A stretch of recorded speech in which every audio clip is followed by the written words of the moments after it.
कुंज बिहारी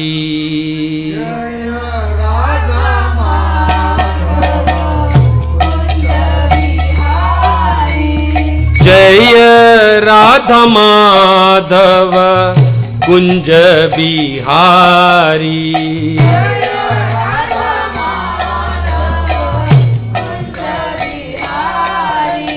जय राधा माधव कुंज बिहारी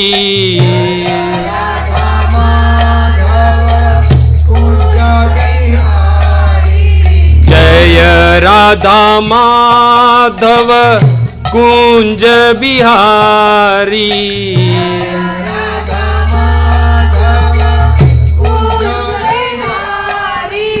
गोपी जनवल्लभ गिरिवर धारी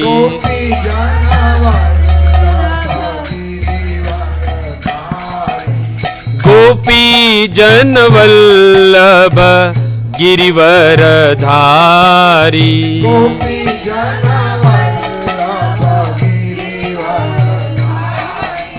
गोपी जनवल्लभ गिरिवर धारी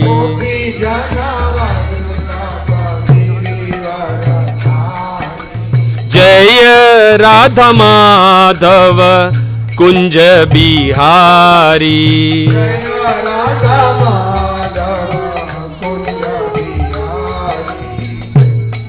हरे कृष्णा कृष्णा कृष्णा हरे हरे हरे रामा राम राम हरे हरे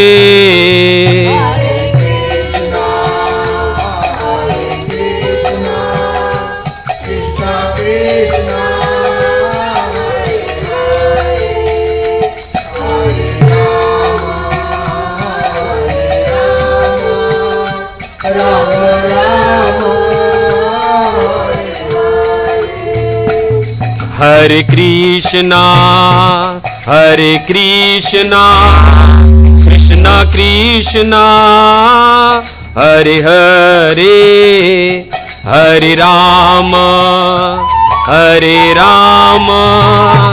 राम राम हरे हरे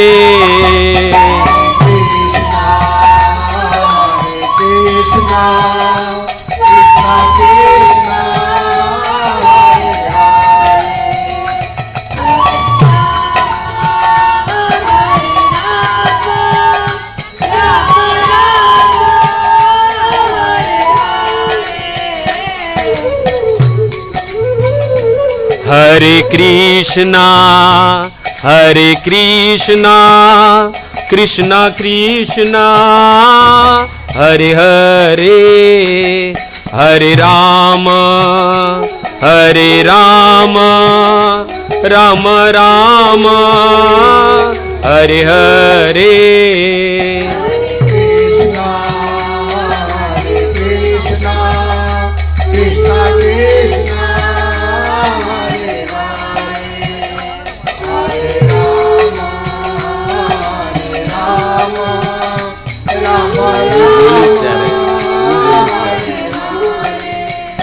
मेरो राधा रमण गिरधारी श्याम बनवारी मेरो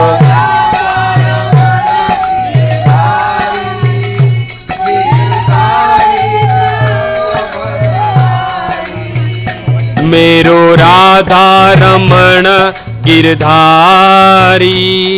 गिरधारी श्याम बनवारी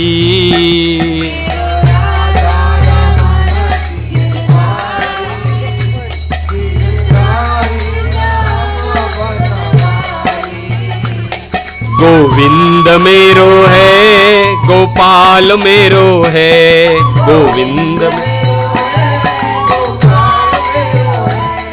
गोविंद मेरो है, गोपाल मेरो है।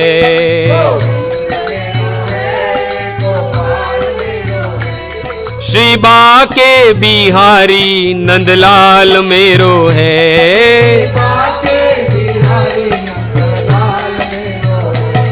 गोविंद मेरो है, गोपाल मेरो है।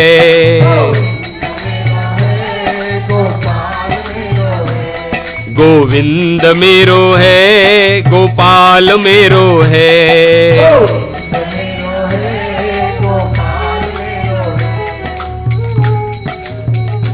हरे कृष्णा हरे कृष्णा, कृष्णा कृष्णा हरे हरे, हरे राम राम राम हरे हरे।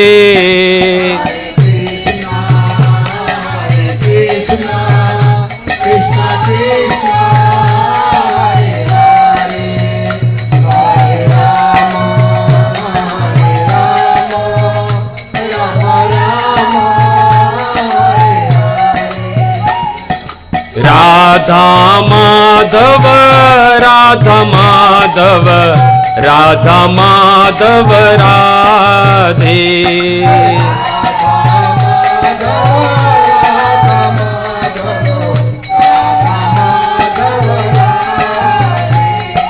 राधा गिरधारी राधा गिरधारी, राधा गिरधारी राधे।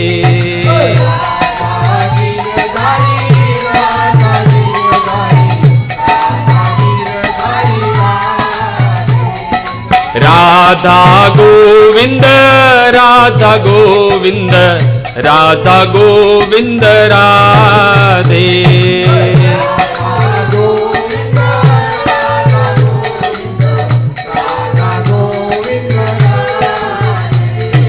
राधा रास बिहारी राधा रास बिहारी, राधा रास बिहारी राधे।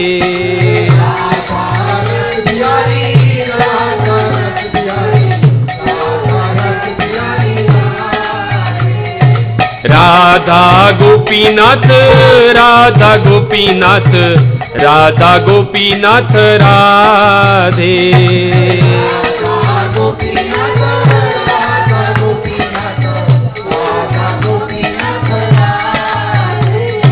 राधा श्याम सुंदर राधा श्याम सुंदर, राधा श्याम सुंदर राधे।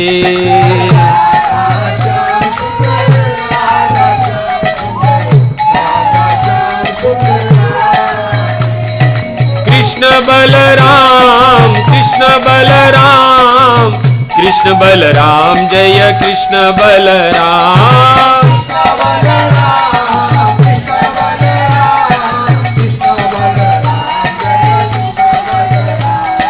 जगन्नाथ जय जगन्नाथ, बलदेव जय सुभद्रा।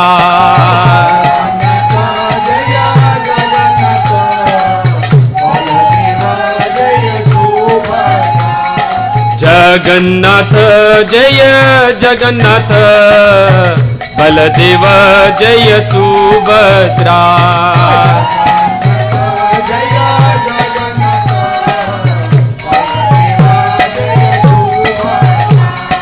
गौरनिताय जय गौरनिताय, गौरनिताय जय गौरनिताय।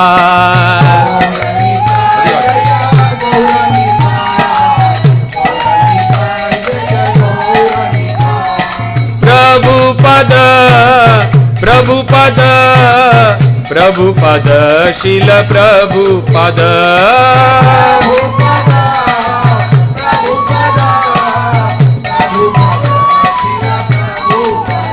जय जय प्रभुपाद प्रभुपाद प्रभुपाद प्रभुपाद।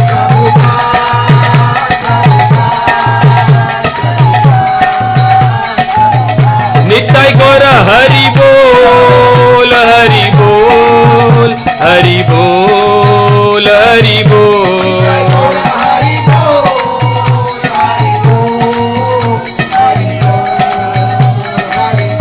युग धर्म हरिनाम संकीर्तन की, जगत गुरु शील प्रभुपाद की, निताई गौर हरि प्रेमानंदे। हरे कृष्णा। सबसे निवेदन है कि आज हमारे महाशिवरात्रि के इस महाउत्सव प्रभु जी ने के यहाँ लिए बेसाड़ी देने वगैरह अभी जो कथा कर रहे हैं, हमारे मंच पे जो प्रभु जी बैठे हैं, आ सकते हो, है ना प्रभु जी ये साइड तो तो मैं आ उनका हम मन से धन्यवाद करते हैं कि हमने उनको आमंत्रण किया इस कार्यक्रम के लिए और उन्होंने तुरंत ही अपना आमंत्रण को स्वीकार किया। उन्होंने अपना अमूल्य समय आज के इस कार्यक्रम के लिए दिया है। इसलिए मैं यहाँ बैठे सभी वैष्णव भक्त को 3 बार उनको हरि बोल बोलकर का स्वागत करेंगे। हरि बोल, हरि बोल, हरि बोल। और अभी बहुत सुंदर ही कथा, उसके पाचार सभी के लिए भगवान का प्रसाद, और जिन लोग को भगवान का शिव जी का अभिषेक करना है, अभिषेक करके पंडाल में आइए और कथा सुनिए। और मैं फिर से एक बार निवेदन करता हूँ कि जो भी भक्त यहाँ पे उपस्थित है, जिन्हें भगवान श्री श्री शिव जी के सेवा में, उनके मंदिर की सेवा में जो भी दान देना है इच्छा अनुसार, वहाँ पे हमारे पाटिल प्रभु बैठे हैं, आप दे सकते हैं। अभी आप कथा सुनिए। हरे कृष्णा।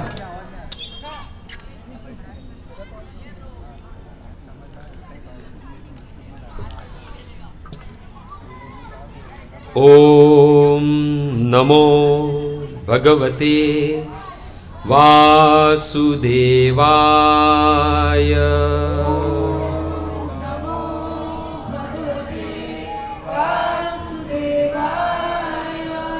ओम नमो भगवते वासुदेवाय।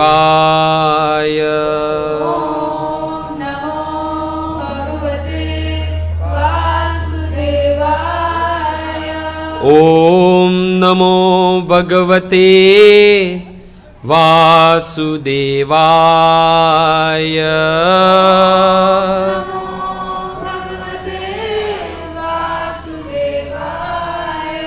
नारायणं नमस्कृत्यं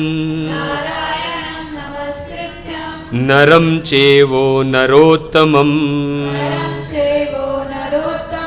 देवीं सरस्वतीं व्यासं ततो जयमुदीरये।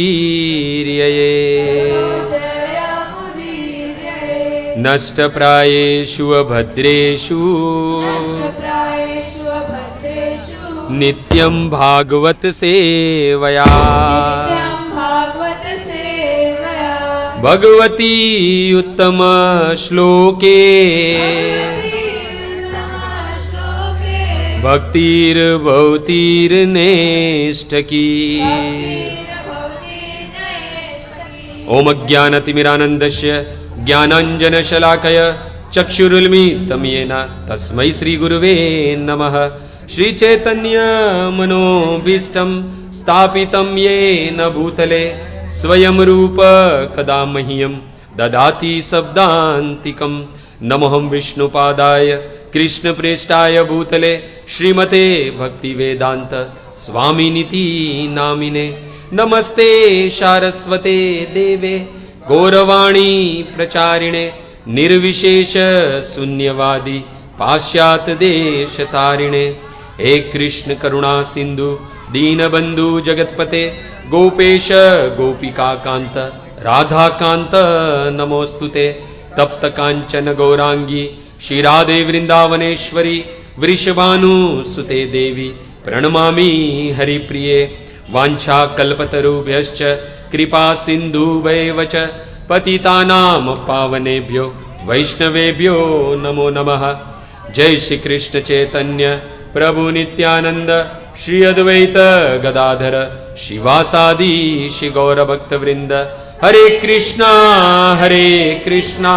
कृष्णा कृष्णा हरे हरे, हरे राम राम राम हरे हरे। हरे कृष्णा कृष्णा कृष्णा हरे हरे, हरे राम राम राम हरे हरे। हरे कृष्णा कृष्णा कृष्णा हरे हरे, हरे राम राम राम हरे हरे।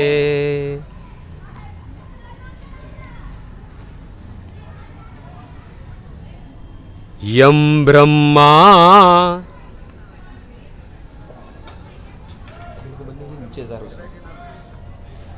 यम ब्रह्मा वरुण रुद्र मरुत स्तुवन्ति दिव्ये स्तवे वेदे सांगपदक्रमोपनिषदे गायन्ति यं सामगा ध्यानावसिस्ततत् गतेन मनसा पश्यन्ति यं योगिनो यस्यान्तं न विदुसुरा सुरगणा देवायत स्मे नमः देवायत स्मे नमः। मखेश्वरी क्रियेश्वरी स्वधेश्वरी शुरेश्वरी त्रिवेद भारतीश्वरी प्रमाण शासनेश्वरी रमेश्वरी क्षमेश्वरी प्रमोदकाननेश्वरी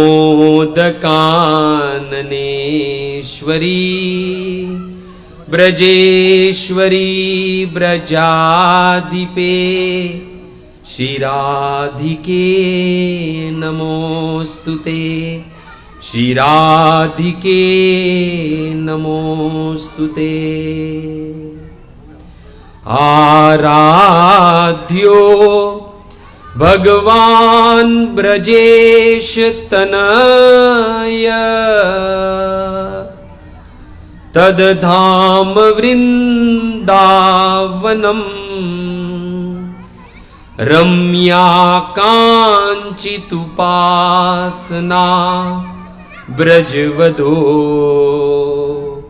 वर्गेण या कल्पिता श्रीमद्भागवतं प्रमाणममलम् प्रेमापुमर्तो महान् श्रीचैतन्य महाप्रभु मतीदं तत्रादरो न पर तत्रादरो न पर।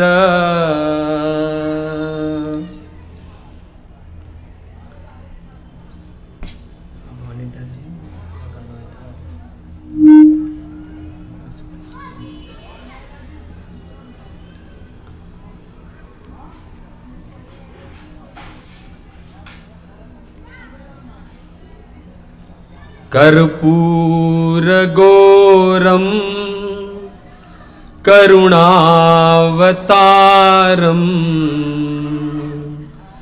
संसारसारं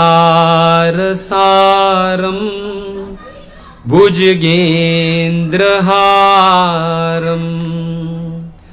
सदा वसन्तं हृदया रविन्दे भवं भवामि सहितं नमामि भवं भवामि सहितं नमामि।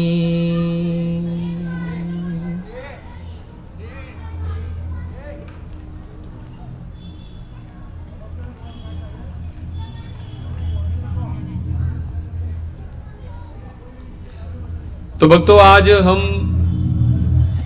शिव जी की महिमा गाने के लिए यहाँ पर उपस्थित है। आज बड़ा परम पवित्र दिवस है, आज शिवरात्रि है। देखा जाए तो शिव जी की बड़ी महिमा है। भागवत का अंत करते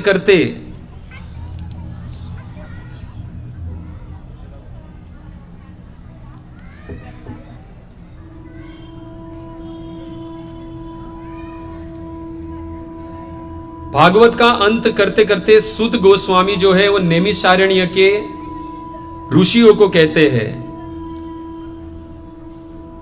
कि निम्न गानाम यथा गंगा, इस संसार में बहुत सारी पवित्र नदियां हैं और सारी नदियां जो है वो समुद्र की ओर बहती है।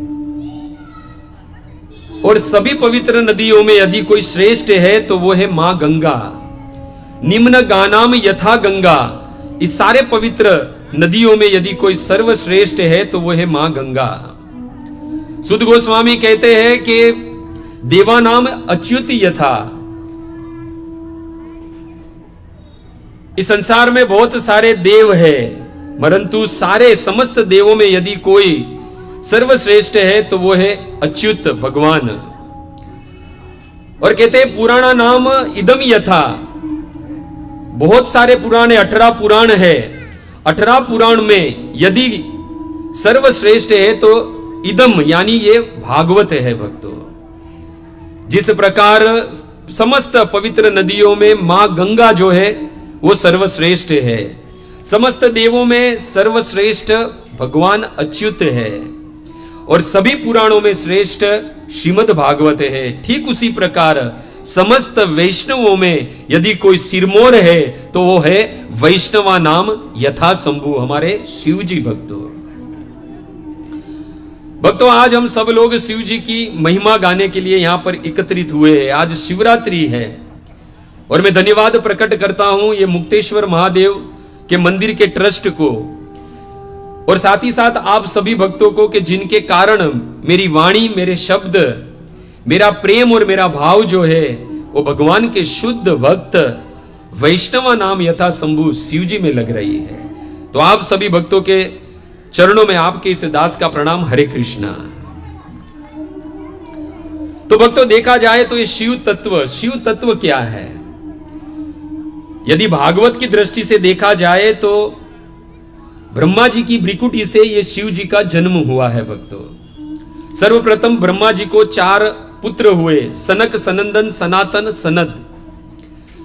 भगवान के आदेश अनुसार ब्रह्मा जी ने अपने इस 4 पुत्र को प्रजा की उत्पत्ति करने का आदेश दिया, परंतु ये 4 कुमारों ने अपने पिता ब्रह्मा जी की आज्ञा को नहीं माना। सुखदेव गोस्वामी कहते हैं सनद कुमार च मुनिन निष्क्रियात ऊर्ध्वरेतस। ये जो 4 सनद कुमार थे वो मुनि गण थे और साथ ही साथ निष्क्रियात यानी समस्त सकाम कर्मों से मुक्त थे और ऊर्ध्वरेतस उनका जो वीर्य है वो ऊपर की ओर बढ़ता था। इसके लिए ये चारों जो सनद कुमार थे उन्होंने प्रजा की उत्पत्ति करने के लिए मना कर दिया। ये बच्चे लोग को पीछे भेज दो, ये सारे बच्चे पीछे चले जाए। और ब्रह्मा जी को मना कर दिया तो ब्रह्मा जी को क्रोध आया।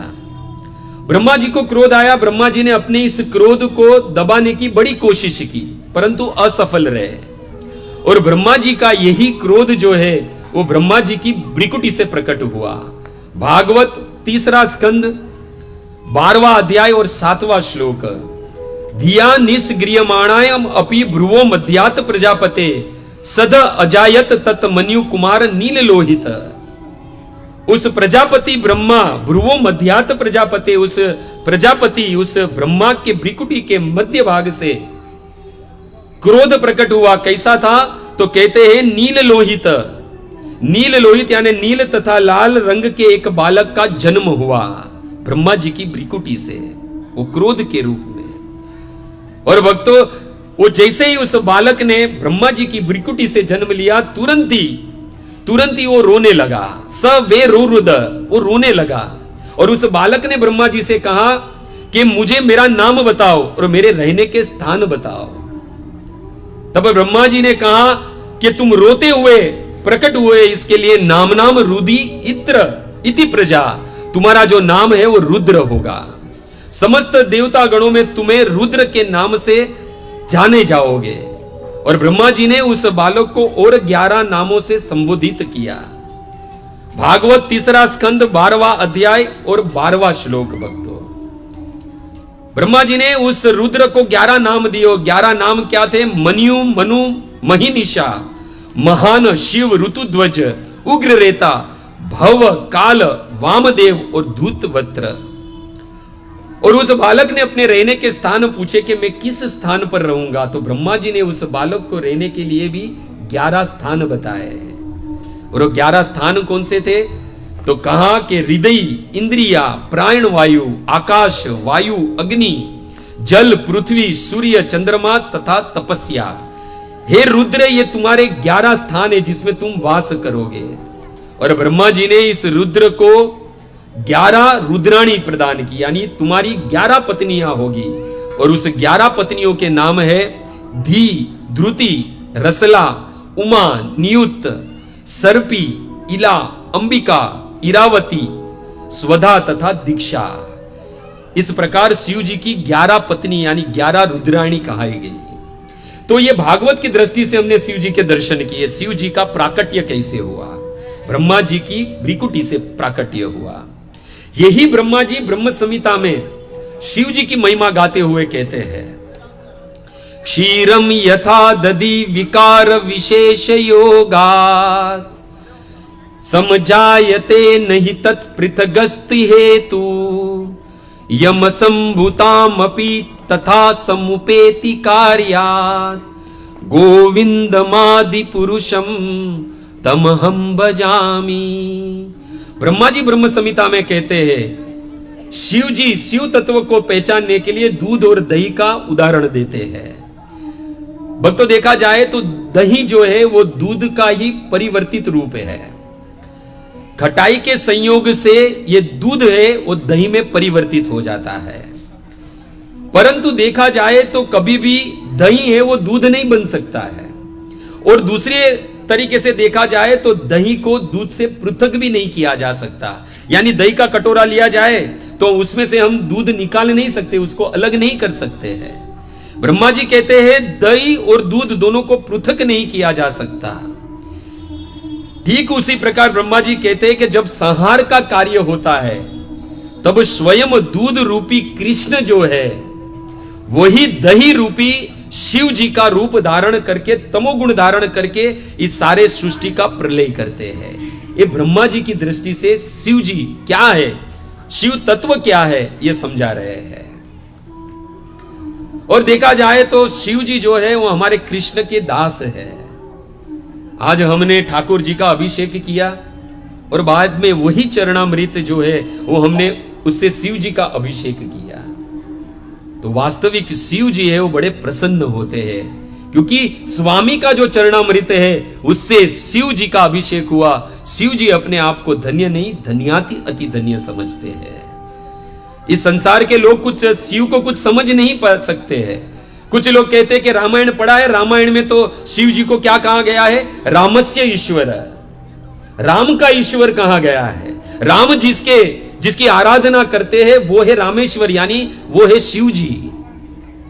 परंतु उन लोग को रामायण बराबर पता नहीं है। भक्तों, हम सब जानते हैं जब मां सीता का हरण रावण करके चले जाता है लंका, और बाद में सारी सेना के साथ में भगवान जो है वो समुद्र के दूसरे छोर पर खड़े रहते हैं।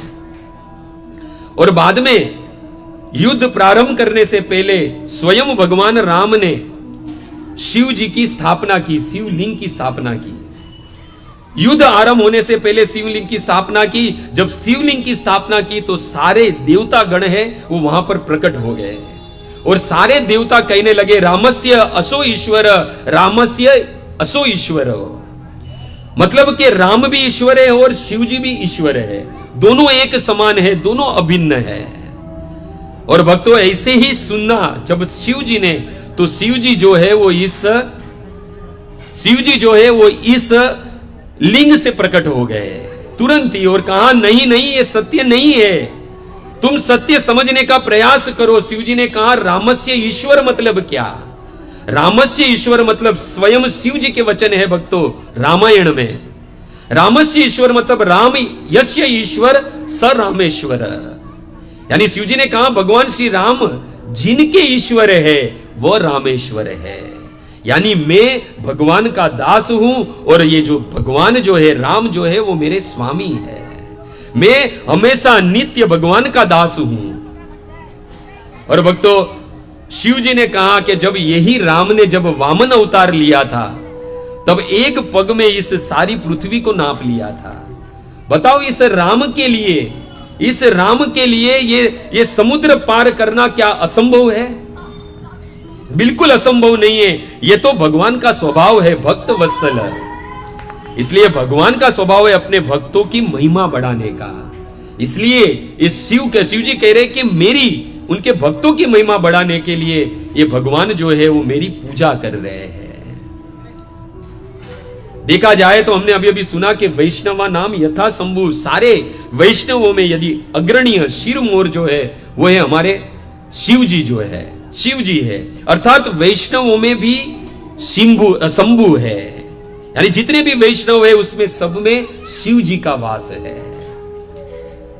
और शिव जी जो देखा जाए तो 3 रूप है शिव जी के, उसमें से जो शिव जी जो वैष्णव वाला जो रूप है उसे सदाशिव कहते हैं। क्या कहते हैं उसे?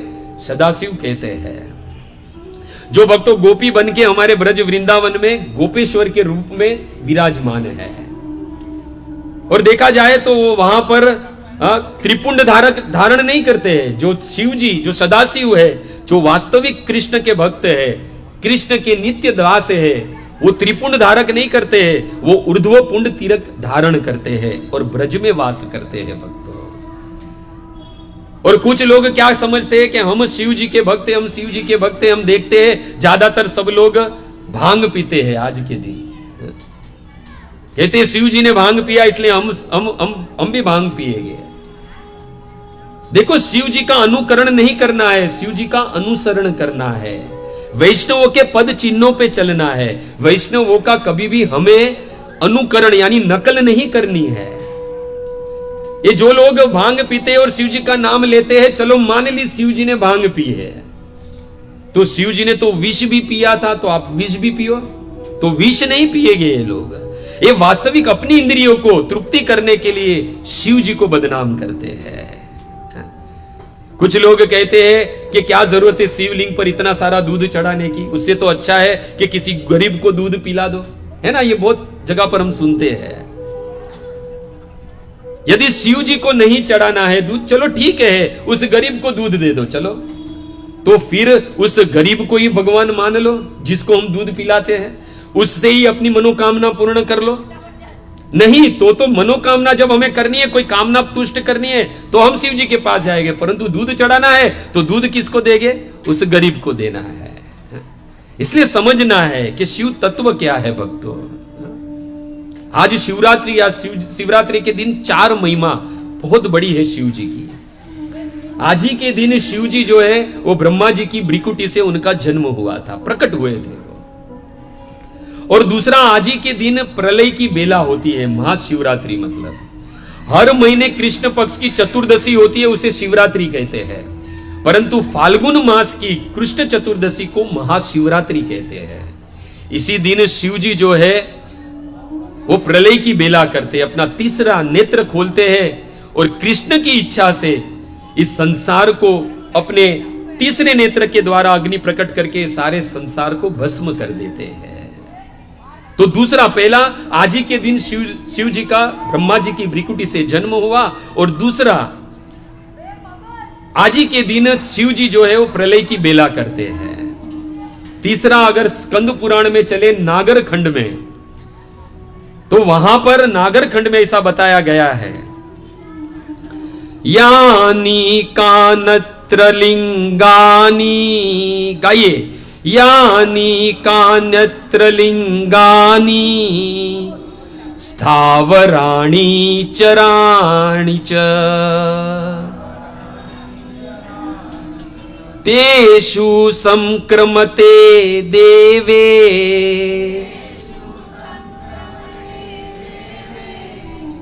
तस्याम रात्रो यतो हर,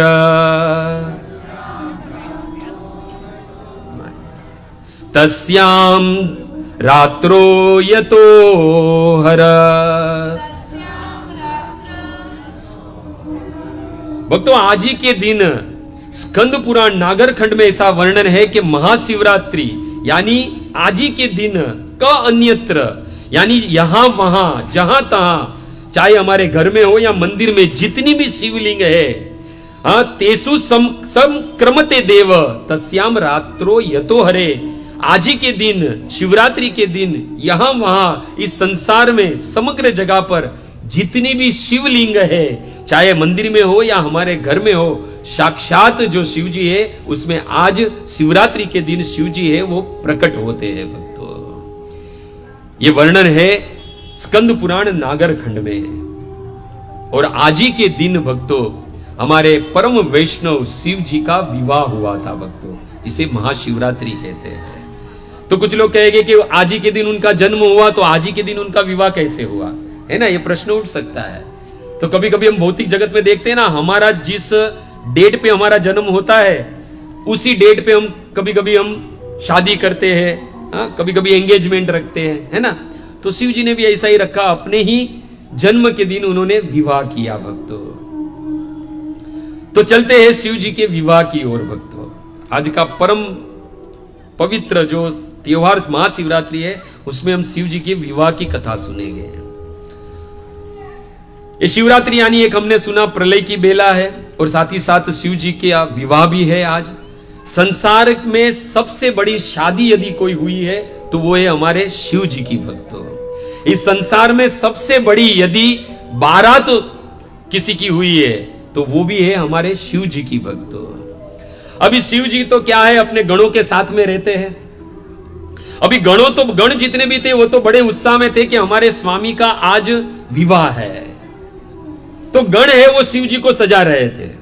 देखिए, शिव जी के पास तो कोई नहीं, विरक्त बाबा है, शिव जी के गण है वही अपने स्वामी को सजा रहे हैं। तो एक सब गणों ने सोचा कि हमारे स्वामी की शादी है तो स्वामी को सेहरा बंधना चाहिए। तो सेहरा कहां से लाए, तो एक गण ने कहा सेहरे की क्या जरूरत है, हमारे स्वामी के जो जटा है इतनी बड़ी, उसको ही सेहरा बना देते हैं। तो पूरी जटा है वो लपटी और उसको सेहरा बना दिया। तो किसी ने कहा कि ये जो सेहरा होता है ना उस पे कुछ चमकीला चमकीला होना चाहिए। तो एक गण ने कहा क्या चमकीले की जरूरत है, साक्षात हमारे स्वामी के सिर पर चंद्रमा है जो इतना चमकता है, उस चंद्रमा को ही इस सेहरे पे बिठा दिया जाए। तो उस चंद्रमा को, जटा का जो सेहरा बनाया था उस पर उस चंद्रमा को विराजमान किया। तो वहां पर रामायण में तुलसीदास जी कहते हैं कि सारे जो शिव जी को तैयार कर रहे थे वो कौन थे, शिव ही शंभु गण कर ही श्रृंगारा। ये सारे शिव जी के गण है वही शिव जी का श्रृंगार कर रहे थे। किसी ने कहा कि ये जो सेहरा है ना उस पर मोर होना चाहिए। तो एक गण है उसमें से भागा, दौड़ते दौड़ते एक लंबा सांप लेकर आया। लंबा से सांप लेकर आया, फन निकाल कर उसको सीधा शिव जी के मस्तक पर वो जो सेहरा बनाया था उस पे रख दिया और कहा हो गया मोर।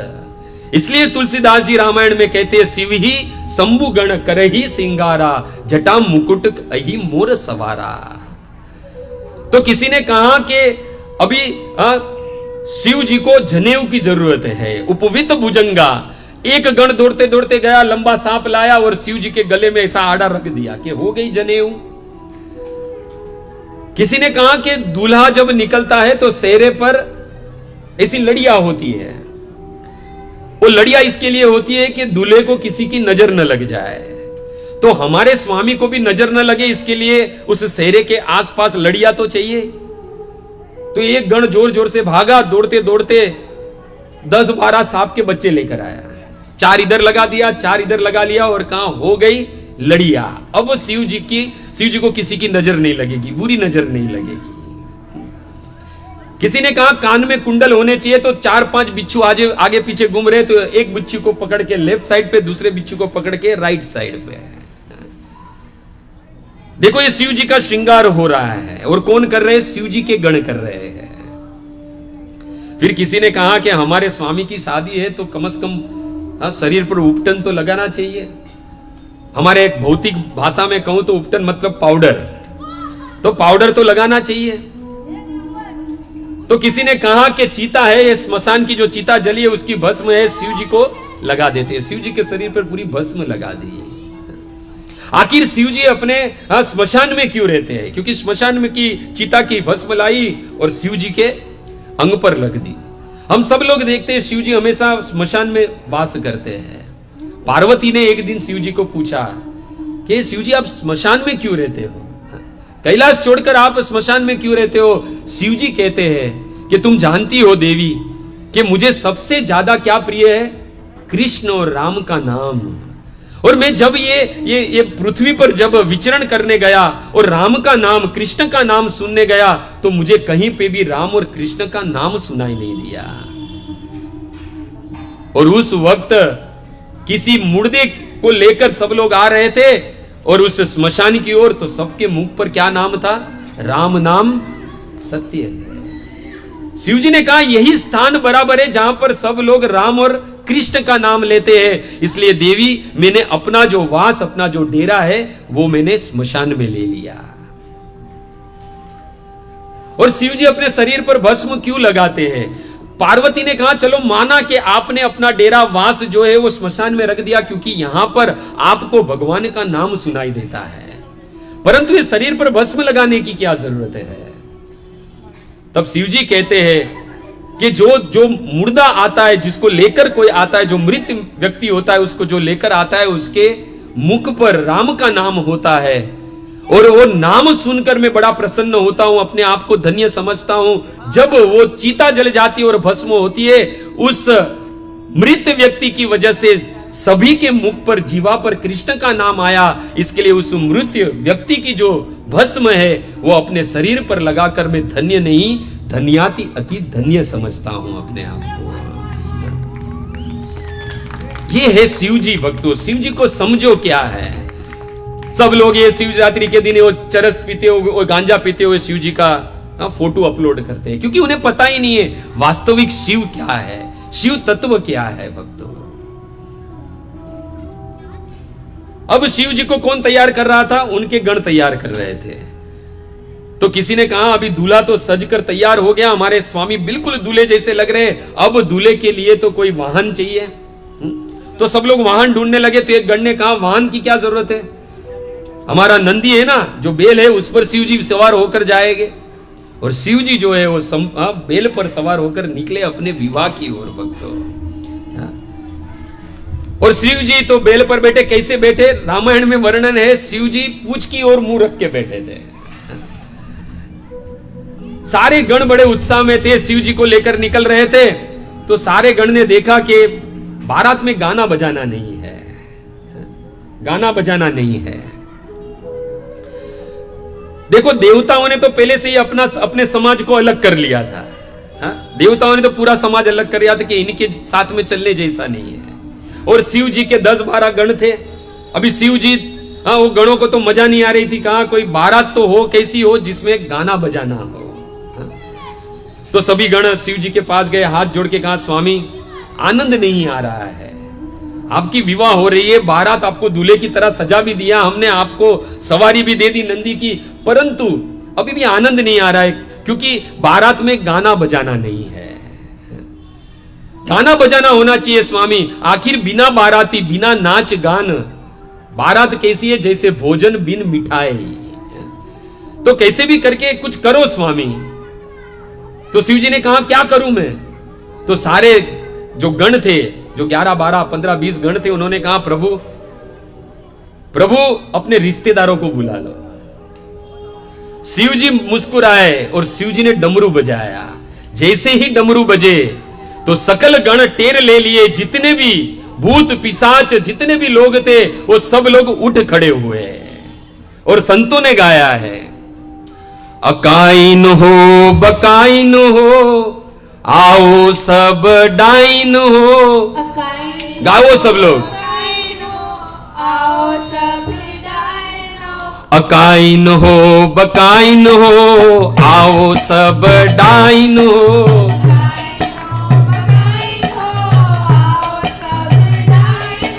अकाइन हो बकाइन हो आओ सब डाइन हो।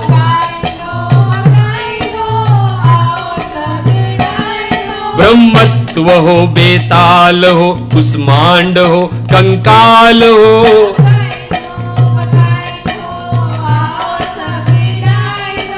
अकाइन हो बकाइन हो आओ सब डाइन हो।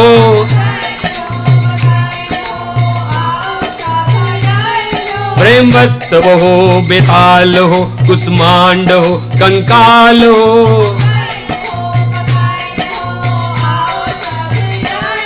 भैरव वीर भद्र हो सभी यहाँ एकत्र हो। अकाइन हो बकाइन हो आओ सब डाइन हो। बम बोले है बुला रहे विवाह है तू जा रहे। अकाइन हो बकाइन हो आओ सब डाइन हो। ताली बजाओ सब लोग। अकाइन हो बकाइन हो आओ सब डाइन हो। समाज को ले आइयो बारात को सजाइयो। अकाइन हो बकाइन हो आओ सब डाइन हो। अकाइन हो बकाइन हो आओ सब डाइन हो। अकाइन हो बकाइन हो। संपूर्ण विश्व के भक्तों भूत प्रेत कंकाल सब उठ खड़े हुए और कुष्मांड बेताल सब वहां पर आ गए। चतुरंगी जैसे अक्षोणी कोई सेना हो वैसी शिव जी की बारात बन गई भक्तों। अकाइन हो बकाइन हो आओ सब डाइन हो। उसका मतलब समझ में आया? अकाइनो मतलब अकासुर, बकाइनो मतलब बकासुर और डाइन ये सबको बुला रहा। ये सब लोग शिव जी के रिश्तेदार हैं। और कैसे थे दिखने में? तो तुलसीदास जी, गोस्वामी तुलसीदास जी रामायण में कहते कहू मुखहीन विपुल मुख काहू। किसी के मुख नहीं थे तो किसी के बहुत सारे मुख थे। बिनु पद कर कहू बहु पद बाहू।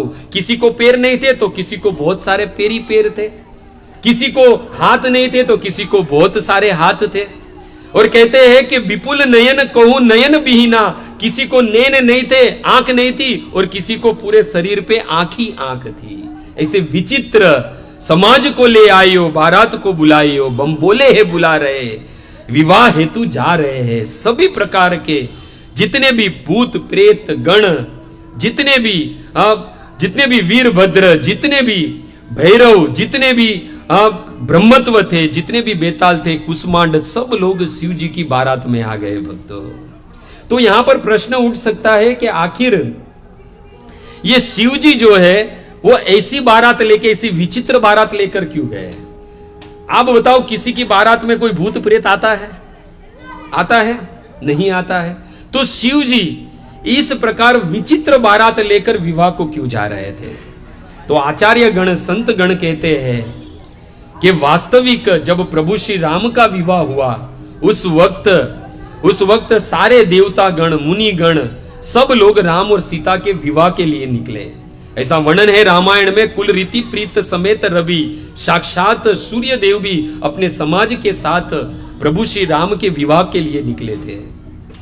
साथ ही साथ होम समय तनु धरि अनुल, साक्षात अग्निदेव रूप धारण करके, शरीर धारण करके आहुति ग्रहण कर रहे थे।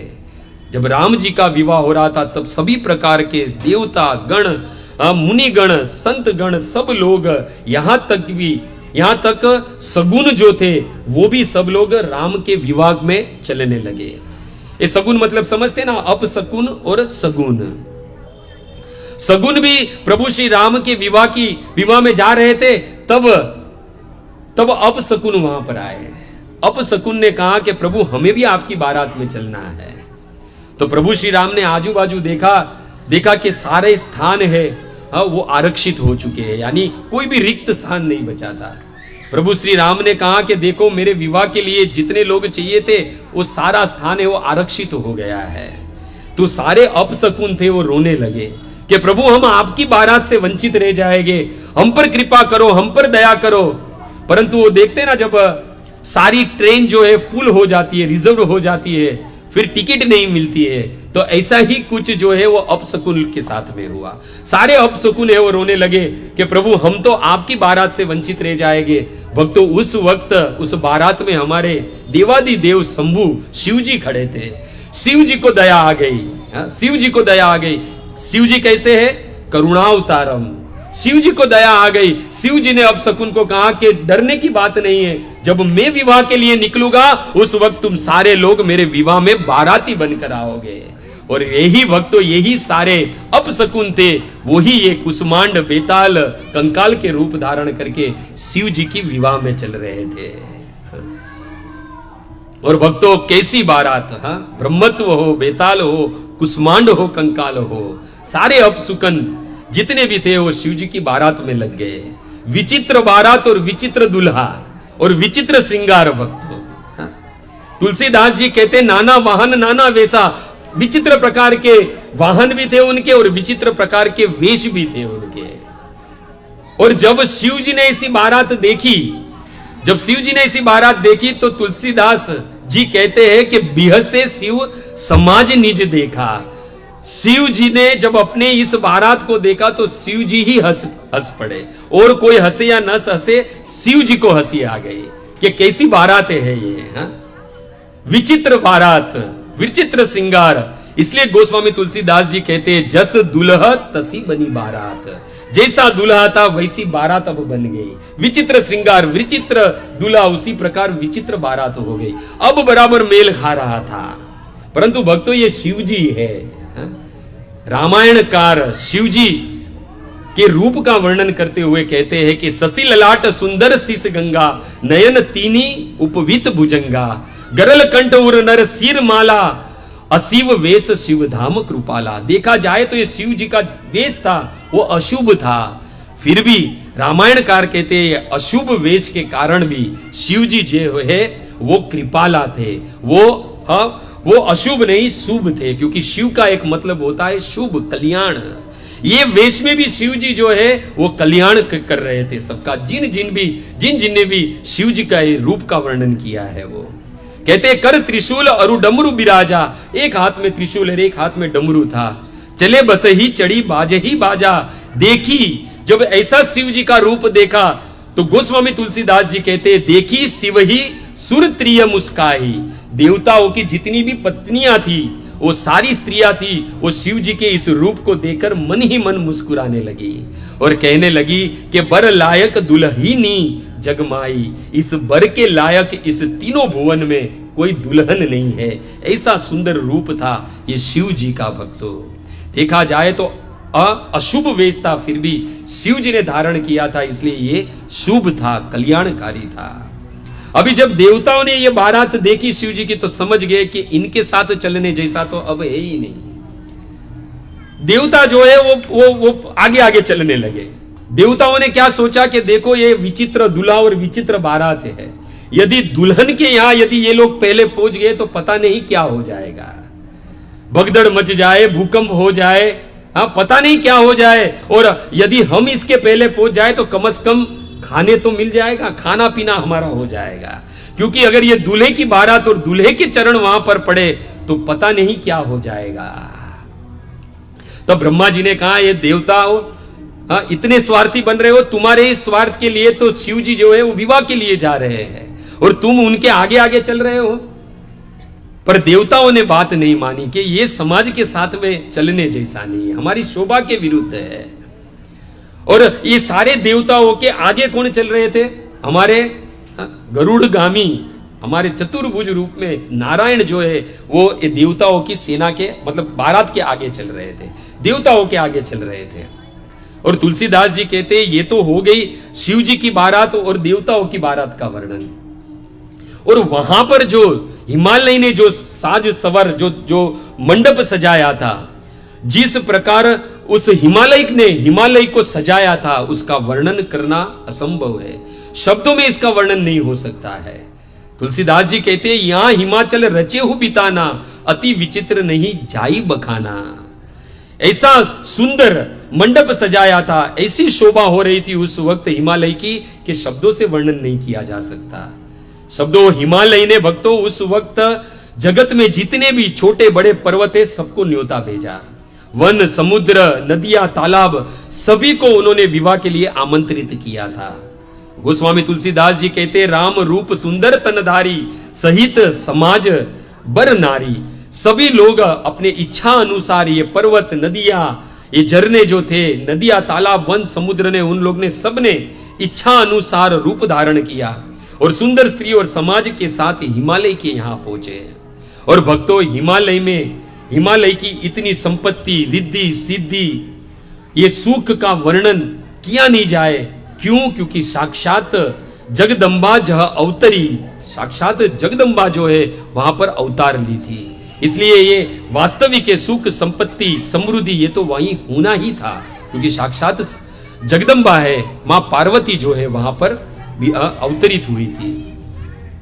और वहां पर जब बारात आने की बात हुई, सबको पता चला कि बारात आ रही है, तो हिमालय और उनकी पत्नी मेना जो है वो आरती की थाली लेकर बारात की ओर गई।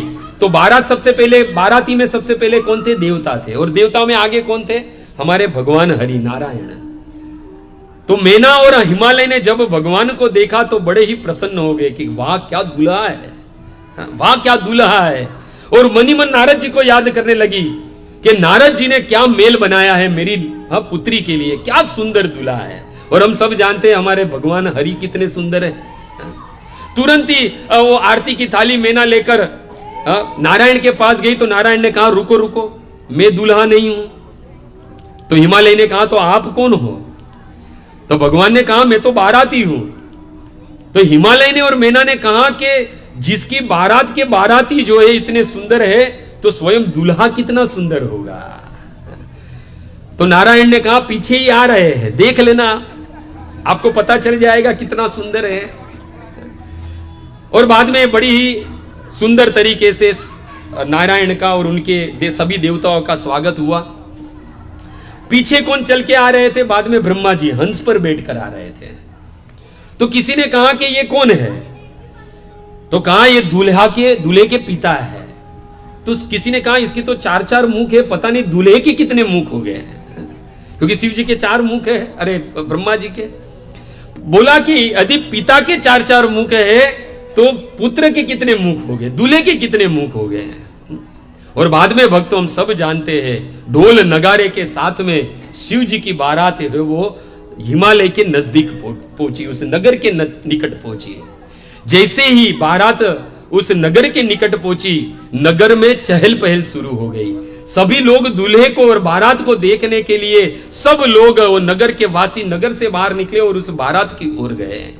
और जैसे ही उस दूल्हे और बारात को देखा, तुलसीदास जी कहते हैं, शिव समाज जब देखन लागे, बिडरी चले वाहन सब भागे। शिव जी को और शिव जी की बारात को और दलों को देखा तो सब लोग इधर उधर भागने लगे, मानो भूकंप आ गया हो। सभी लोग इधर उधर भागे, सारे नगर में भगदड़ मच गई, सारे नगर में भगदड़ मच गई। તમે અહીંયા જ બેસો ને ભાઈ, ઘડી ઘડી કેમ જતા રહો નીચે? અહીંયા બેસો તમે।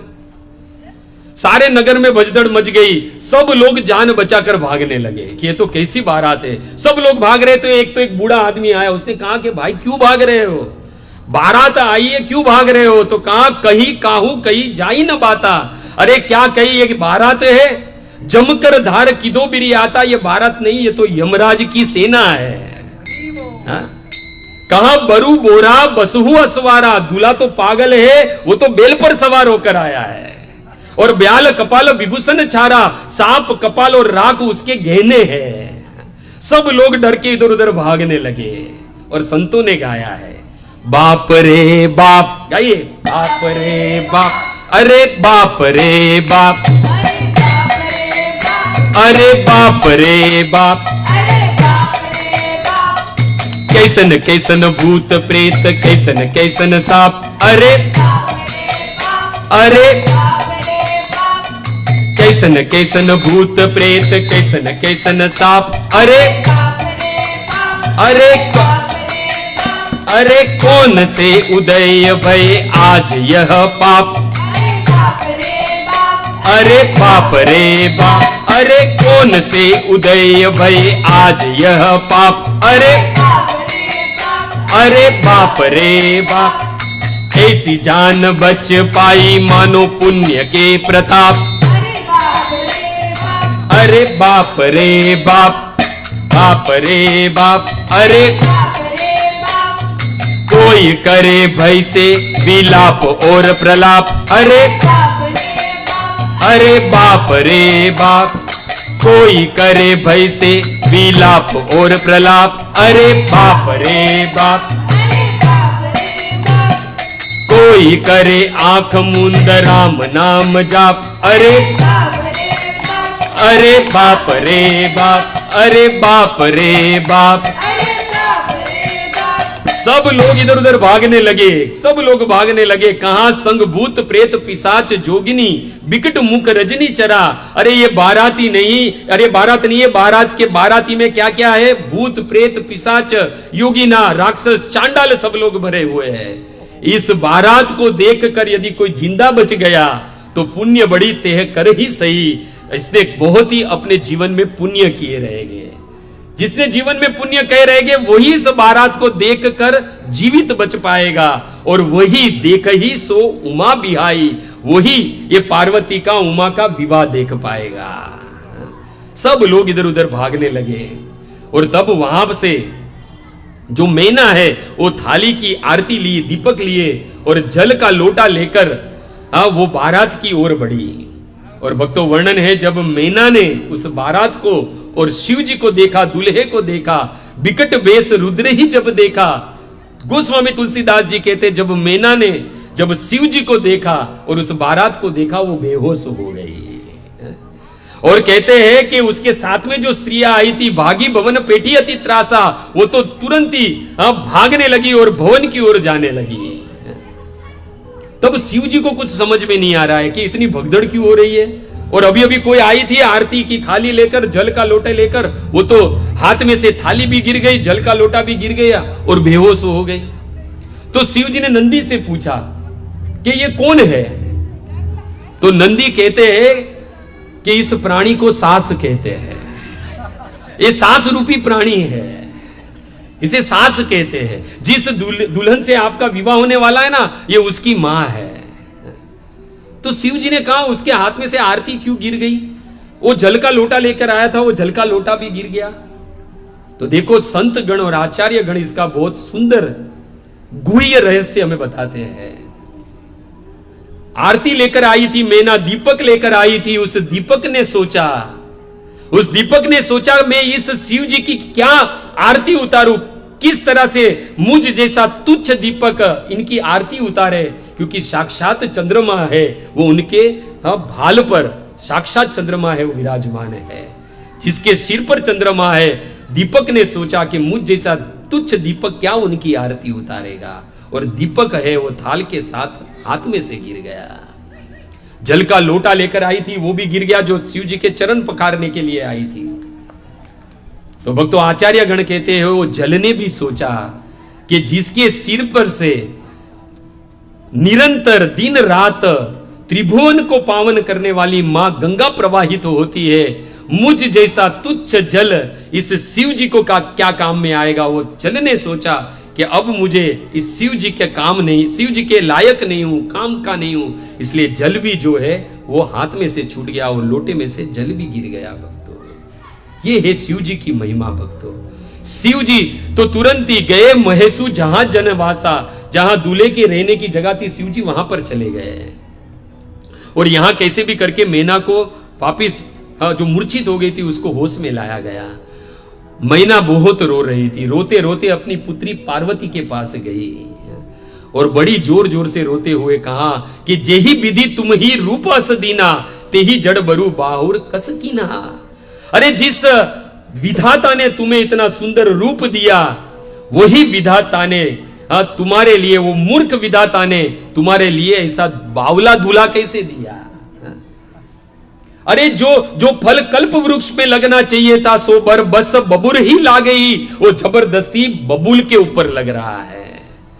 मीना ने कहा कि हे पार्वती, मैं तुम्हें लेकर पहाड़ के से ऊपर से गिर जाऊंगी, मैं तुम्हें लेकर आग में कूद जाऊंगी, समुद्र में कूद जाऊंगी, चाहे मेरा घर उजड़ जाए, चाहे मेरा घर उजड़ जाए, संसार में अपयश मिले, अपकीर्ति मिले, परंतु जीते जी जीवत बिहाऊ न हो करो, जीते जी मैं इस बावले के साथ में तेरा विवाह नहीं होने दूंगी। देखो वहां पर मैना ने विधाता को भी मूर्ख कह दिया कि मूर्ख है विधाता जिसने इतना सुंदर रूप दिया और तुम्हारे लिए ऐसा बावला दूल्हा चुना है। उस विधाता को भी मूर्ख कह दिया और बाद में गाली देने लगी। किसको गाली देने लगी पता है? नारद जी को। नारद जी को गाली देने लगी। देखो ये जो बिचौलिए होते हैं ना, जो दो पक्ष को मिलाते हैं, उनका विवाह में कभी कभी बहुत बुरा हालत होता है। यदि दो पक्ष को मिलवाता है, यदि बढ़िया मेल मिल जाए ना, तो श्रेय वो बिचौलियों को नहीं जाता है। किसको जाता है? वो सब लोग क्या कहेंगे कि लड़की का भाग्य बड़ा बलवान था। और देखा जाए तो जोड़ी या तो भगवान के घर से बनकर आती है। कोई बेचारे उच्च जो दो पक्ष को मिलाने वाले को श्रेय नहीं देगा, परंतु यदि कुछ उल्टा हो जाए तो सारी गाली, सारे जूते किसको मिलेंगे? वो बिचौलियों को ही मिलेंगे, जो संबंध कराता है उसको। कहते कौन जन्म का बेर लिया इसने कि हमें ऐसा मेल करवाया, मेरी बेटी का भाग्य जो था इसने बिगाड़ डाला। और वैसा ही कुछ यहां पर हुआ है नारद जी के साथ। मैना ने कहा बुला उस नारद को, और रोते रोते मैना कहती है कि नारद कर में का बिगाड़ा है? नारद मैंने तुम्हारा क्या बिगाड़ा था? भवन मोर जिन बसत उजारा, मेरा बना बनाया हुआ अब जो संसार मेरा भवन था वो उजाड़ कर रख दिया, मेरा बसता हुआ घर तूने उजाड़ दिया। अरे नारद बोरे बरही लागी तपु कीना, इसी बावले के लिए मेरी भोली वाली पार्वती को तुमने तप करने के लिए कहा था ना, यही बावले के लिए मैंने तुम्हारा क्या बिगाड़ा था? मीना चुप नहीं रही। मीना अभी भी नारद जी को गाली पे गाली दी जा रही थी। कहा सा चेहू उनके मोह न माया, उदासीन धनु धाम न जाया। अरे नारद तुम्हें तो मोह नहीं है, माया नहीं है, तुम्हारे पास कोई धन नहीं है, तुम्हारे पास घर नहीं और तुम्हारे पास स्त्री भी नहीं है, इसके लिए पर घर खालक लाज न भिरा, तुम्हें लाज नहीं आई इस तरह दूसरे के घरों को उजाड़ते हुए। अभी यहां पर नारद की तो खैर नहीं थी। मैना जो है वो नारद को गाली पे गाली दी जा रही थी। और नारद जी को कैसे ये समाचार मिल गया कि सारी बाजी है वो पलट गई है, लफड़ा हो गया है यहां पर। अब नारद जी भी भागने लगे, छुपने लगे कि मैं कहां जाऊं छुपने के लिए, अगर पकड़ा गया तो ये लोग बहुत मारेंगे मुझे। नारद जी ने सोचा कि सबसे सेफ प्लेस कौन सी है। तुरंत ही नारद जी है वो नारायण की शरण में गए, भगवान हरि की शरण में गए।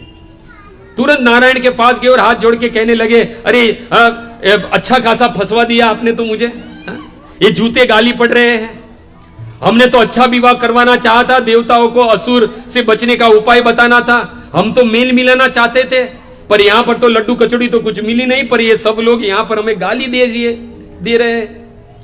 कैसे भी करके भगवान कुछ करो, कैसे भी करके कोई उपाय करो, नहीं तो ये लड़की वाले मुझे मार मार के अधमरा कर देंगे। भगवान ने कहा देखो नारद घबराओ मत, चिंता मत करो, अब तुमने काम करवाया है तो बीच में कैसे छोड़ सकते हो? जब दो पक्ष में कुछ खटपट हो जाती है तो बिचौलिया जो बीच में जो दोनों को मिलाने वाला है वही तो ये बिगड़ा हुआ काम जो है वो सही करता है। एक काम करो, तुम जाओ और उस मैना और हिमालय को बताओ कि वास्तविक शिव जी कौन है, वास्तविक उनकी पुत्री पार्वती कौन है, ये जाके बताओ। कैसे भी हिम्मत जुटाकर नारद जी है वो मैना के पास गए, और मैना ने जब नारद जी को देखा तो वापिस गाली देने लगी। हे नारद मैंने तुम्हारा क्या बिगाड़ा था? कौन जन्म का बेर लिया है कि ऐसा बावला दूल्हा मेरी पुत्री के लिए लेकर आए तुम? तब नारद मुनि है वो मैना को समझा रहे हैं तब नारद मुनि ने पार्वती के पूर्व जन्म की कथा बताते हैं। तब नारद सब ही समुझावा, पूर्व कथा प्रसंग सुनावा। तब नारद मुनि ने पार्वती के पूर्व जन्म की कथा सुनाई। हे मैना, ये जिसे तुम अपनी कन्या समझ रही हो वो साधारण कन्या नहीं है। हे मैना, जगदम्बा तव सुता भवानी, साक्षात जगदम्बा, साक्षात जगत जननी जो है वो तुम्हारे यहां पुत्री के रूप में अवतरित हुई है। अरे ये तुम ये समझ रही हो कि तुम उसकी मां हो, तुम उसकी मां नहीं हो, वो तुम्हारी मां है और साथ साथ ये सारे जगत की मां है। मैं सत्य कह रहा हूं, हे मैना, मैना सत्य सुन मम बानी, मैं सत्य कह रहा हूं। ये पूर्व जन्म में दक्ष के यहां जन्मी थी, जन्मी प्रथम दक्ष गृह जाई, नामु सती सुंदर तन पाई। ये दक्ष के घर में पूर्व जन्म में जन्मी थी और इसका नाम सती था। और तहु सती शंकर ही बिहाई, उस जन्म में भी ये शिव जी के साथ इसका बिहा हुआ था। और ये कथा प्रसिद्ध सकल जग माई, ये कथा सारे जगत में प्रसिद्ध है। और प्रभु श्री राम और सीता का अपराध करने के कारण शिव जी ने सती का त्याग किया और सती ने अपने ही पिता दक्ष की यज्ञशाला में अपने शरीर को भस्म कर दिया, चिता में अपने आप को समर्पित कर दिया। और नारद जी कहते हैं जब सती ने मरते समय हरि से एक वर मांगा, सती मरत हरि संग वर मांगा, जन्म जन्म शिव पद अनुरागा। हे हरि, हर जन्म में जितने भी जन्म लू, हर जन्म में ये शिव है, ये शिव जी ही मेरे पति के रूप में मुझे प्राप्त हो। हे मैना, वही वर जो सती ने मांगा था वही सती तुम्हारे यहां पार्वती के रूप में प्रकट हुई है और वही जगदम्बा है और वही भवानी है। हे मैना, मैना सत्यम सुन मम बानी, मैं सत्य कह रहा हूं, जगदम्बा तव सुता भवानी, वही जगदम्बा जगत जननी मां जो है वो तुम्हारे यहां पार्वती के रूप में प्रकट हुई है। यकीन नहीं आ रहा है, नारद जी हिमालय और मीना के हाथ पकड़कर तुरंत ही जहां पर पार्वती का जो निवास स्थान था वहां पर लेकर जा रहे थे और रास्ते में ही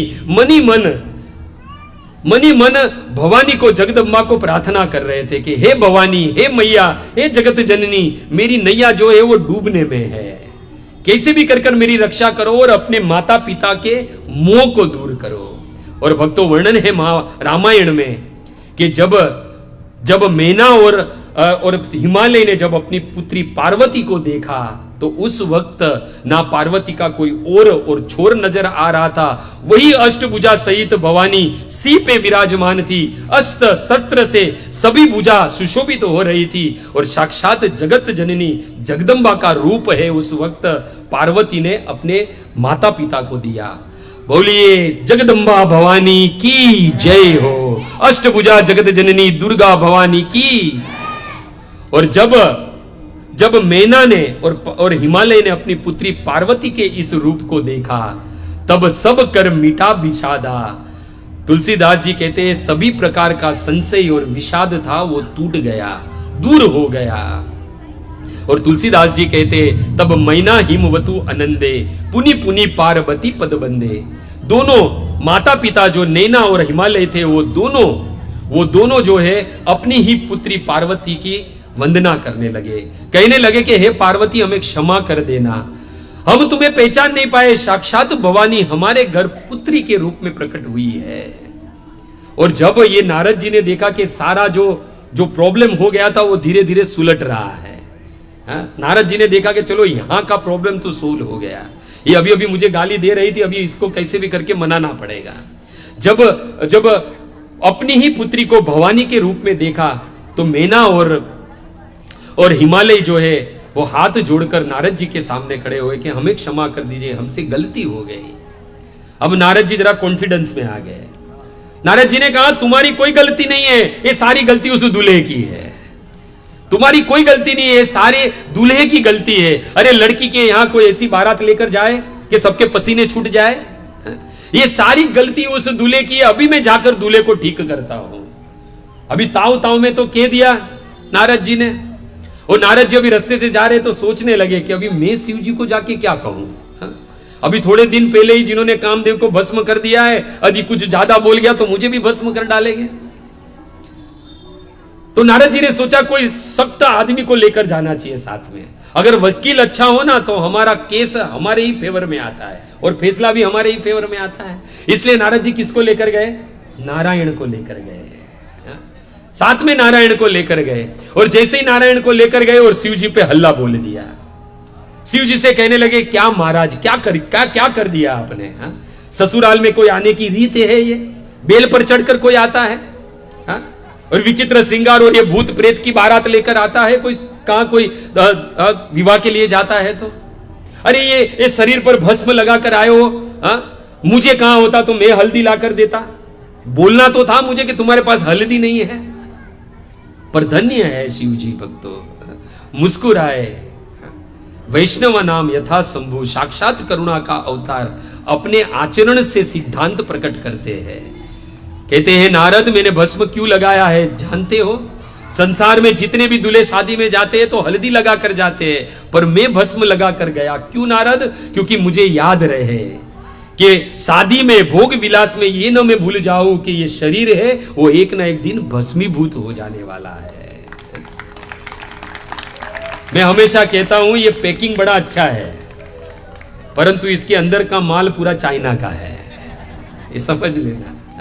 ये खाली ऊपर से पैकिंग बहुत अच्छा है।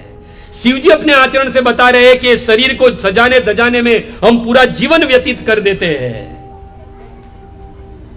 और एक दिन कब मृत्यु आती है और कब मृत्यु रूपी काल हमें निगल लेता है हमें पता नहीं चलता है। शिव जी अपने आचरण से बता रहे हैं कि मैं हल्दी नहीं, मैं भभूत भस्म लगाकर आया, क्योंकि याद रहे कि यह शरीर एक ना एक दिन भस्म हो जाने वाला है। एक गिर गृहस्थी मिली है, वो भोग विलास के लिए नहीं, राम और कृष्ण के भजन करने के लिए मिली है। मेरा स्मरण रहे, नित्य विस्मरण न हो जाए, इसलिए हे नारद मैं शरीर पर भस्म लगा कर आया।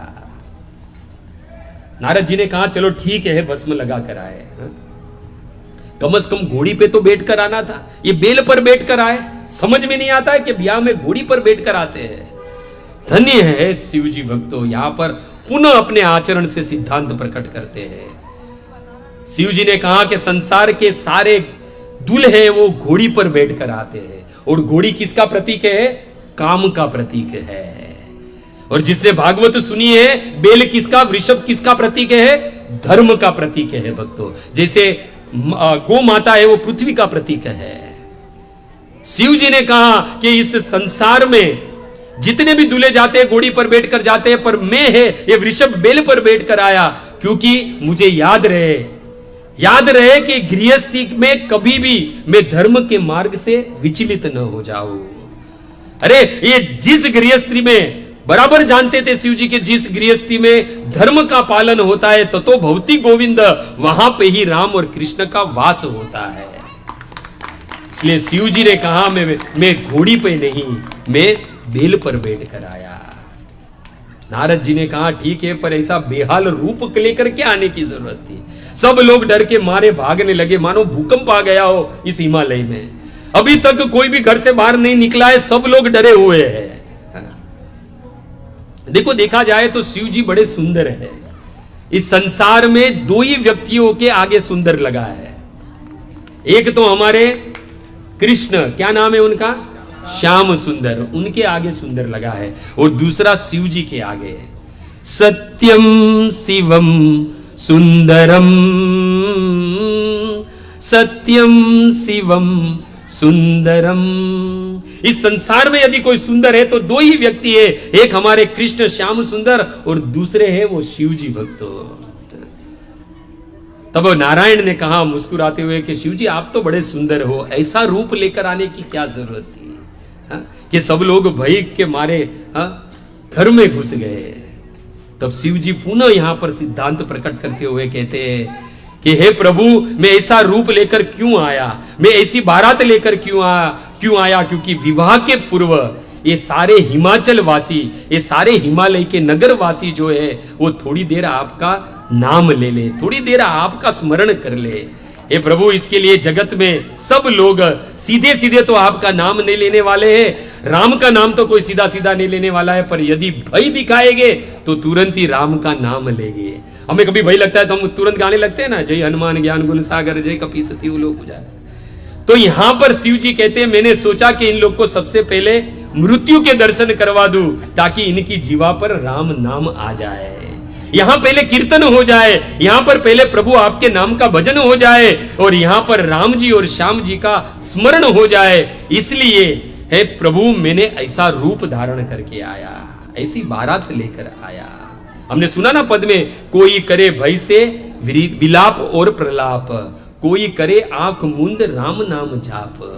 शिव जी ने सोचा कि मैं पूर्व शादी के पूर्व, मेरा विवाह उसके पहले कैसे भी करके भजन हो जाए, हरि नाम हो जाए।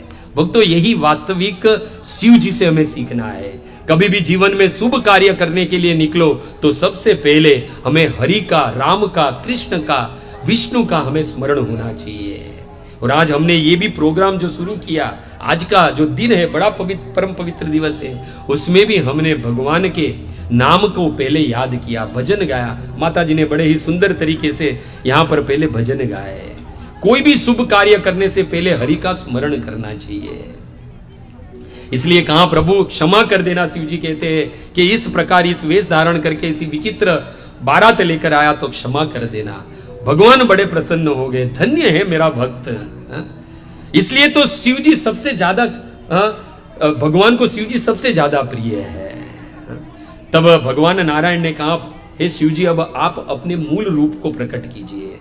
भक्तों रामायण में वर्णन है, वही नर की और जो सर्पों की माला थी वो सोने के आभूषण में बदल गई।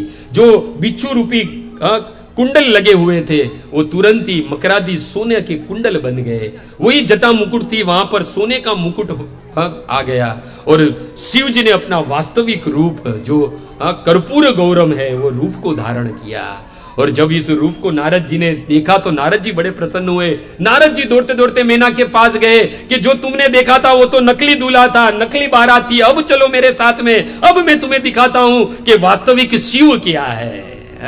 और जब मैना ने शिव जी को देखा इस रूप में तो मैना और हिमालय दोनों शिव जी की चरणों में वंदना करने लगे कि धन्य है हम कि हमें ऐसा दामाद मिला। और वही नारद को जो गाली दे रहे थे उस नारद का बड़ा धन्यवाद करने लगे कि नारद हमने कहीं ना कहीं पूर्व जन्म ने बड़े ही पुण्य के कार्य किए हैं, तब जाके ये साक्षात शिव जी जो भगवान हरि को अत्यंत प्रिय है वो हमारे दामाद के रूप में हमें प्राप्त हुए हैं।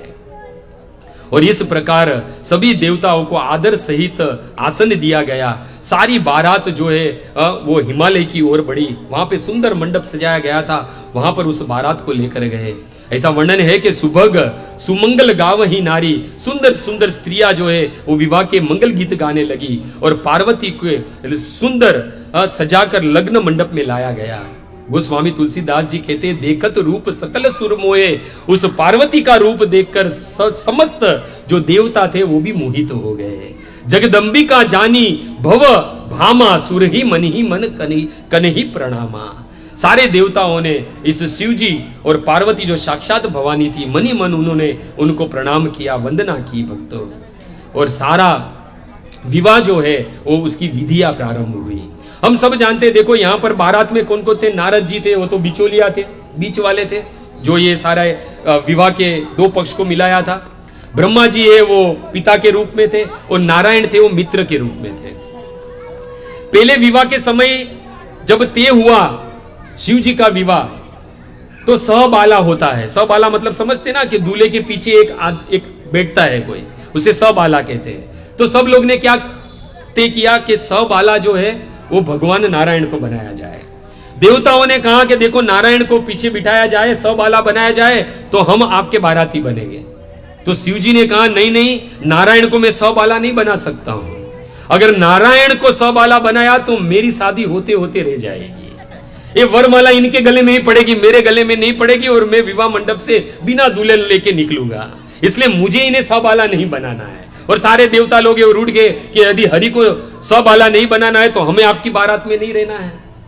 पर वास्तविक देखा जाए ये तो गौण कारण था, बाह्य कारण था। वास्तविक गुह्य रहस्य क्या था कि शिव जी जानते थे यदि भगवान हरि नारायण को यदि मैं सहबाला बनाऊंगा तो मुझे भगवान को पीठ दिखानी पड़ेगी।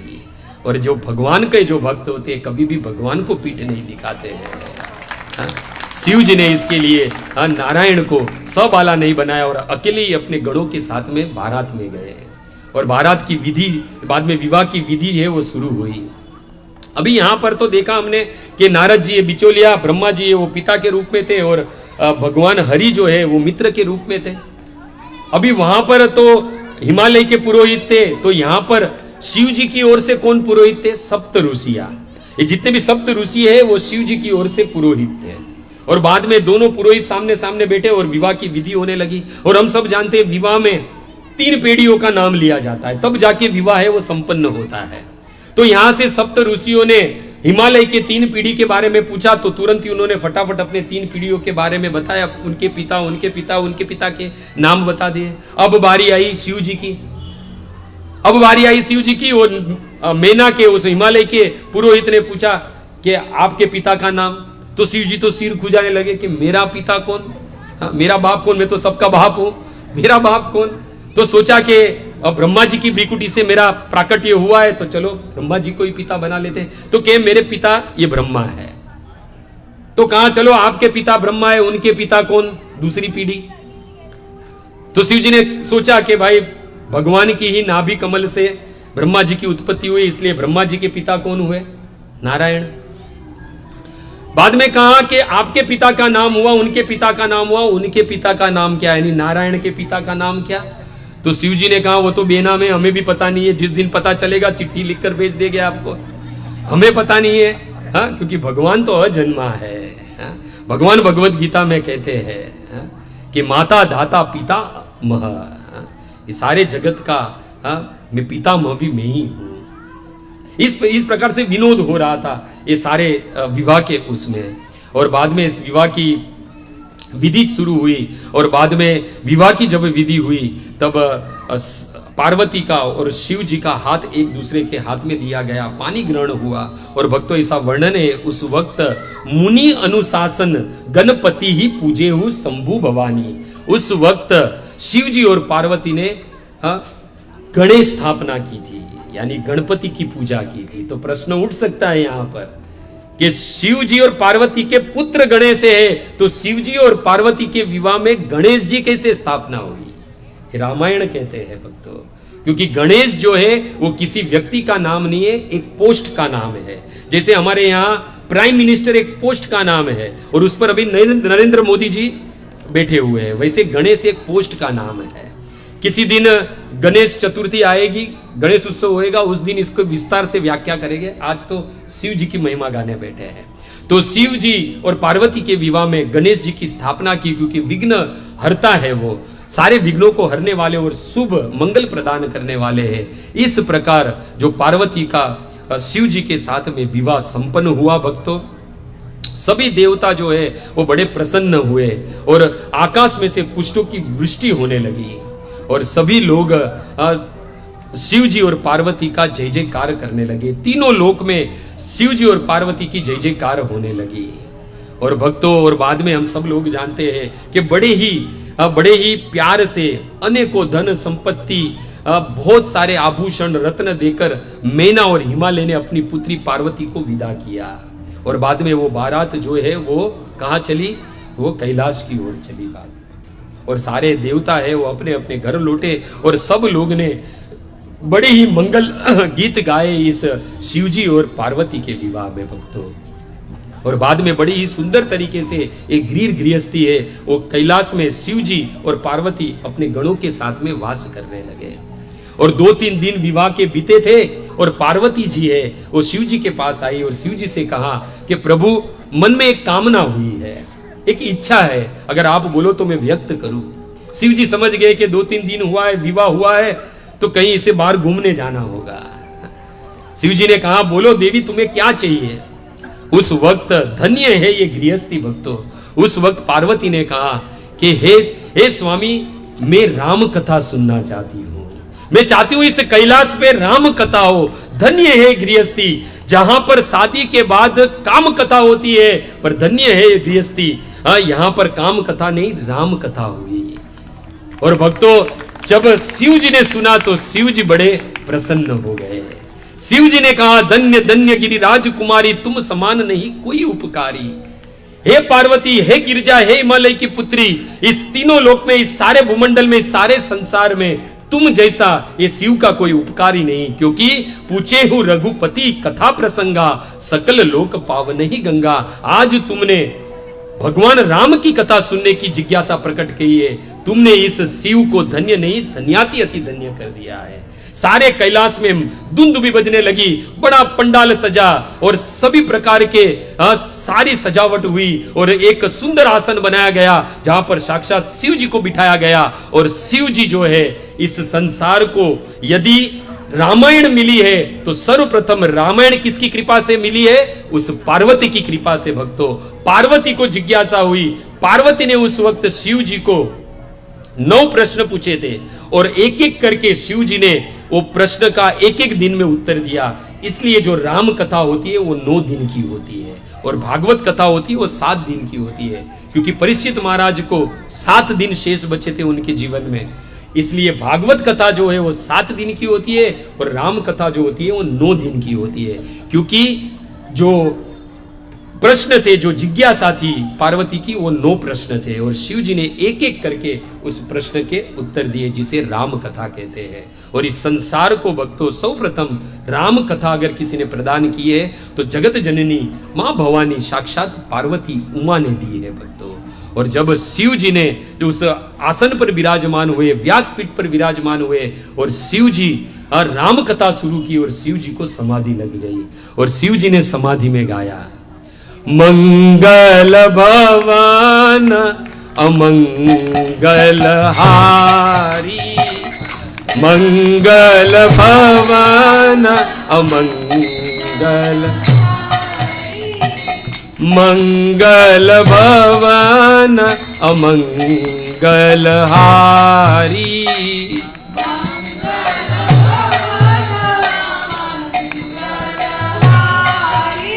मंगल भवन अमंगल हारी,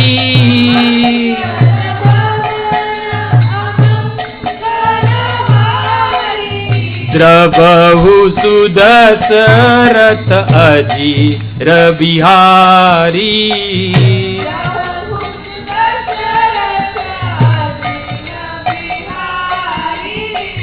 द्रवहु सुदशरथ अजीर बिहारी,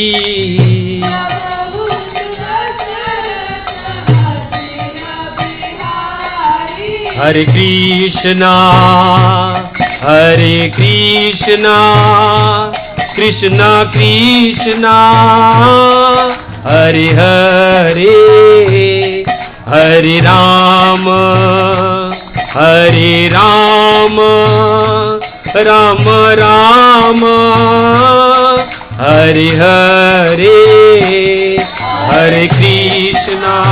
भाव से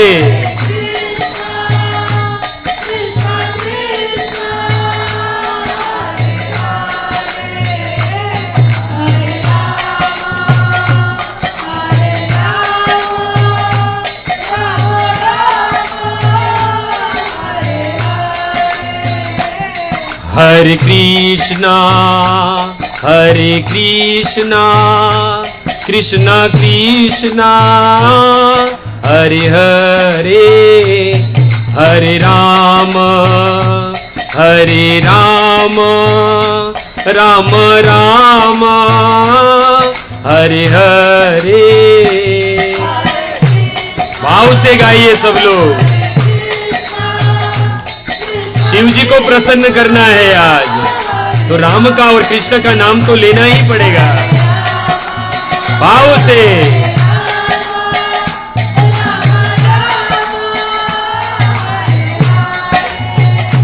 हरे कृष्णा कृष्णा कृष्णा हरे हरे, हरे राम राम राम हरे हरे।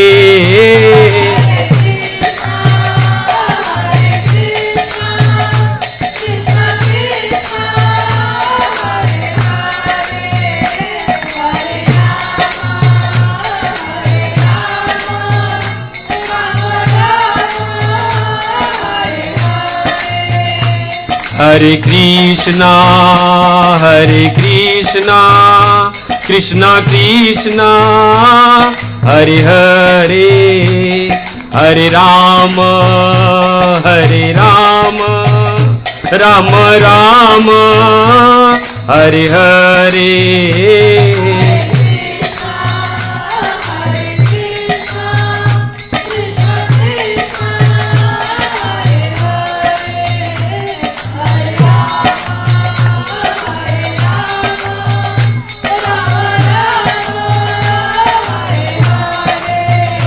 जय जय नंद यशोदा दुलार, गिरिवरधारी गोपाल।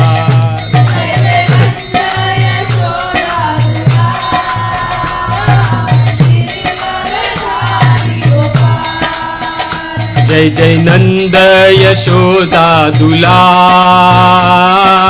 गिरिवरधारी गोपाल।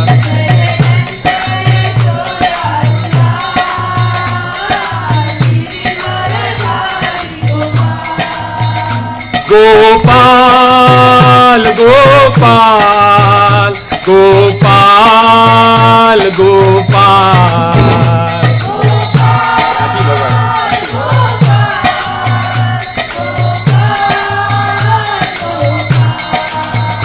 जय जय नंद यशोदा दुलार, गिरिवरधारी गोपाल।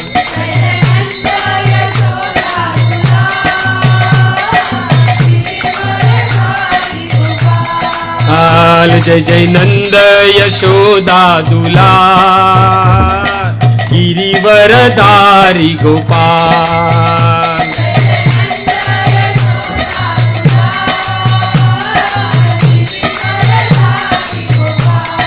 रघुपति राघव राजा राम, पतित पावन सीताराम।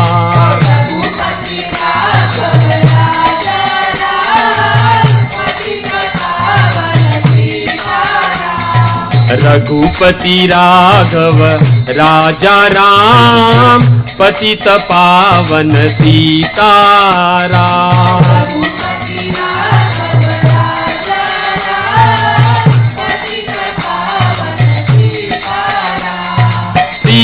सीताराम सीताराम, पतित पावन सीताराम।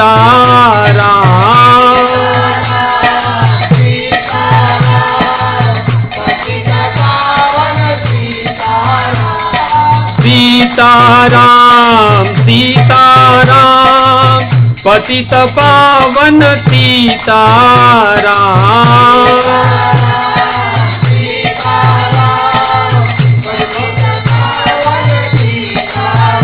बोलो रघुपति राघव राजा राम, पतित पावन सीताराम।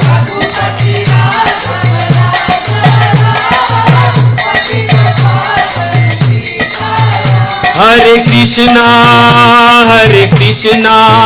कृष्णा कृष्णा हरे हरे, हरे राम राम राम हरे हरे। हरे भाव से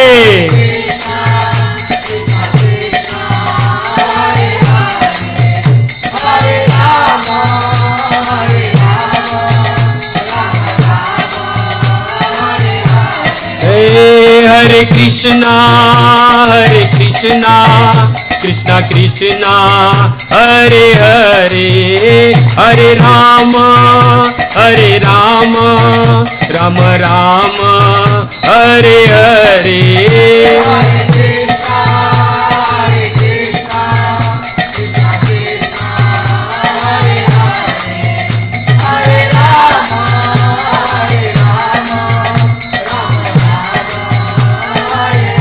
जय जय प्रभुपाद प्रभुपाद प्रभुपाद प्रभुपाद।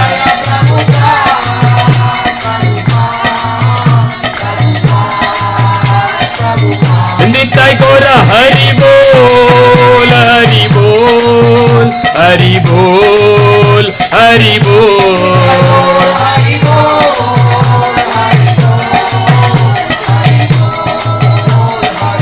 ओ नित्य गौर हरि बोल हरि बोल हरि बोल हरि बोल।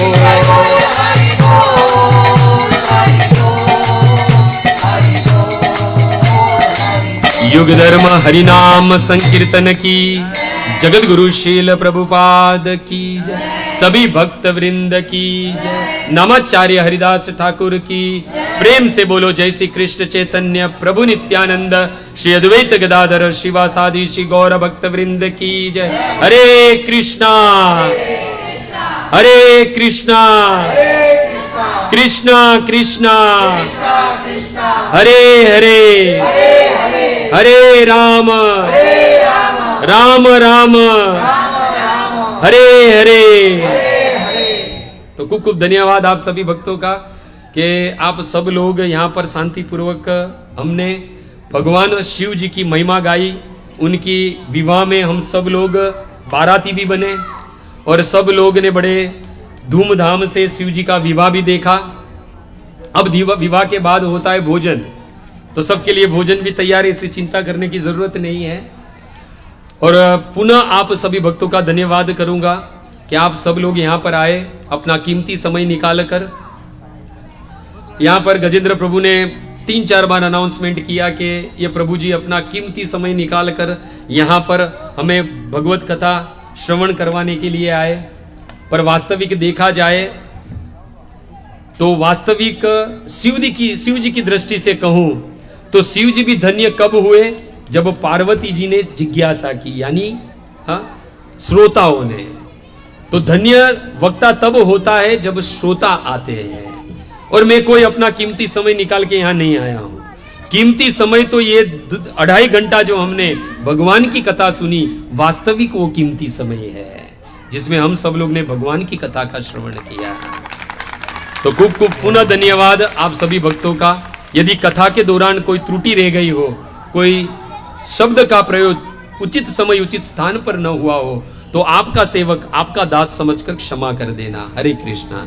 वांछा कल्पतरुभ्यश्च कृपा सिंधु भयेवच पतितानाम पावनेभ्यो वैष्णवेभ्यो नमो नमः। श्रील प्रभुपाद की जय।